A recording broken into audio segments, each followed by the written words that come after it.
All right, we're back for another video. So if you've been following me on Instagram for any amount of time, you know that I like to go off on rants about various fitness industry topics. But I figured I'd start doing some of these on YouTube just to create more content, hopefully reach a wider audience, and it's just gonna be better quality video overall, so it won't be like divvied up in little Instagram stories. So anyway, with that being said, today's rant is on why not all healthy foods are good diet foods. I kind of got the idea from this video. I was training one of my one-on-one clients today, and she was telling me about how her daughter lives away and hired a trainer or coach or whatever to help her lose some weight. And this girl's like really active. So this diet person put her on a meal plan, and the girl gained like 10 pounds in 2 weeks or something. So I just asked her to kind of, because they were talking about it, so I asked her to fill me in on, like what kind of foods is she eating?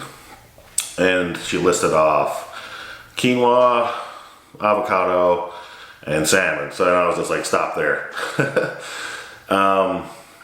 So that's obviously that's a diet plan coming from someone who doesn't have a whole lot of experience, obviously, with helping people lose weight.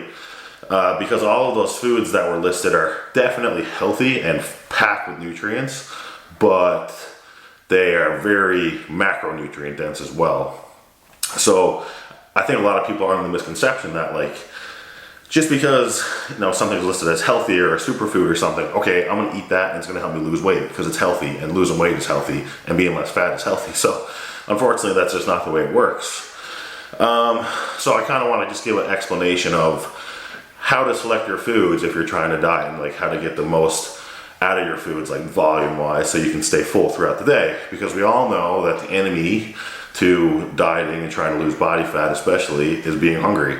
It sucks, makes you feel agitated, amongst other things. Being hungry just sucks, right? So, when you do this long enough and you do, as many diets, I guess, as I've done, and other fitness people are frequently dieting, and people who compete, you learn a lot of tips and tricks along the way. And the biggest one really is to have as much volume in your meals as possible. And you don't do that by eating foods that have protein, carbs, and fats in them. That's basically just eating the least amount of volume as you can and having the most calorie dense thing. So what we're going for is the least amount of calories per volume. We want a lot of volume, least amount of calories. So a good way to do that really is just to make sure all your protein sources are just protein. Your carb sources are just carbs. Your fat sources are just fats. So that's a great starting point to construct a diet for yourself that you can, really fill up on, but also reach your goals, right? So, for example, so basically, carbs and fats are both energy sources, right? So we definitely don't need both of those things in one meal.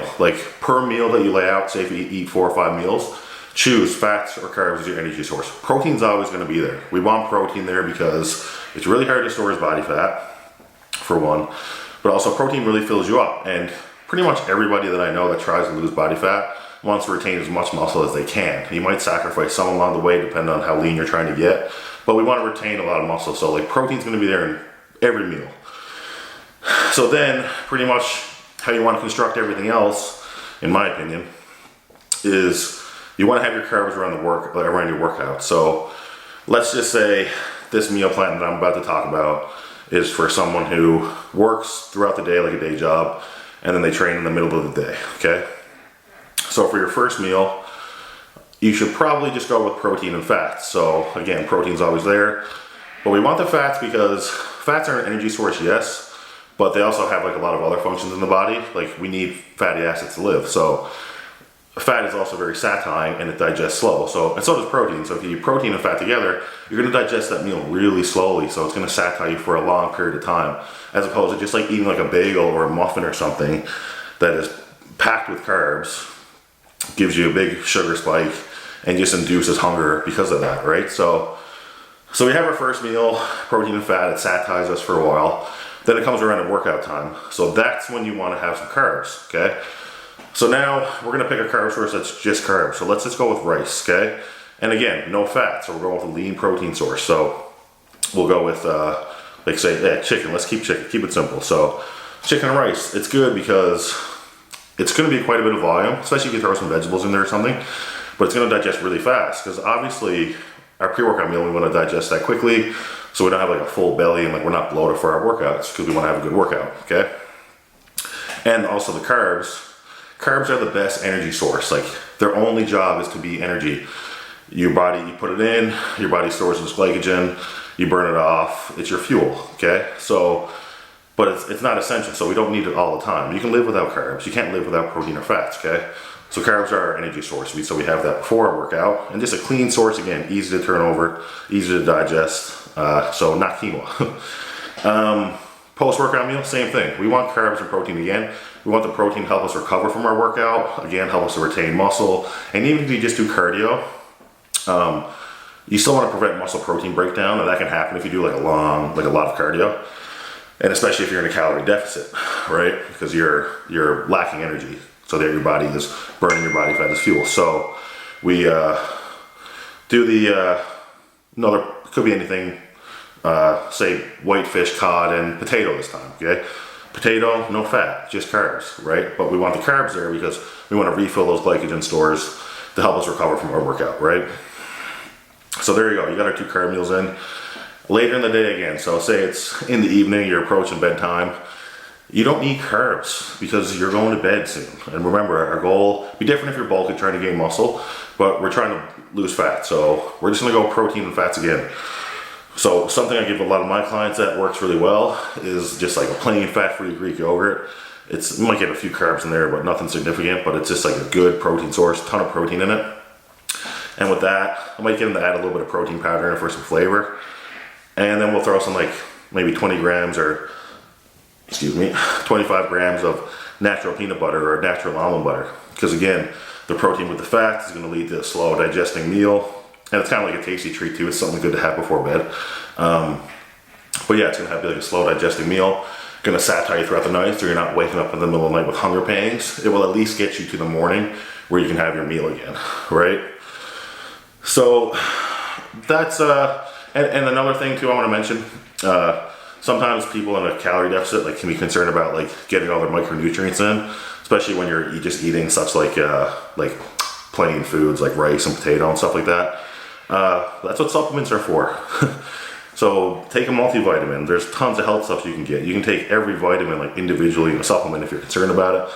So if there's something you know you're deficient in, like that's a really good idea. Just make sure you stay healthy while you're in the calorie deficit so that you can burn the fat off that you want, right? Until you reach some type of maintenance point, you can slowly start adding food in, like reverse diet, stuff like that, right? So yeah, that's just a little video. I thought it would be good to make to help people, just help people get away from that misconception that all healthy foods are going to be good for dieting. And even so, like, I know I mentioned eating like the lean protein sources. Like you can still eat like things like salmon and steak, like no problem at all. But remember, like that is like a protein source and a fat source in one. So if you want to add more volume to a meal like that, instead of like just eating the piece of meat, that'd be pretty boring. Like have like a salad or some vegetables with that. Like most of that's gonna be fiber. You're not gonna get a lot of like extra carbs from that that's gonna affect like what you're trying to do, because you're getting a lot of good protein from the meat source, but no fat, or you're getting fat as well, sorry. You're getting fat in the meat source, so that's your energy. So again, right, you're gonna lose a bit of volume there. You can make it up with some vegetables or whatever. But if that's something you enjoy to eat, what I'm saying is there's still a way you can do it. And like the same goes for eggs. If you want eggs in the morning, go ahead and have them, but just have make an omelet with vegetables or something like that with it. So that's a way you can enjoy that food still and still get a lot of volume, but not like work against your goals by having say eggs and a big bowl of oatmeal for breakfast. That's not really a great idea because it's a ton of calories in one meal. Then you're really gonna have to restrict yourself for the rest of the day to not go over your calories and go into a surplus and ruin the day for yourself and get yourself out of the calorie deficit that you need to be in to lose fat. So that's all I gotta say on that. That's my rant on healthy foods. So I hope that helps some people, and I hope you guys enjoyed the video. So don't forget to like and subscribe if you haven't. Gonna be a lot more content coming out. And that's it.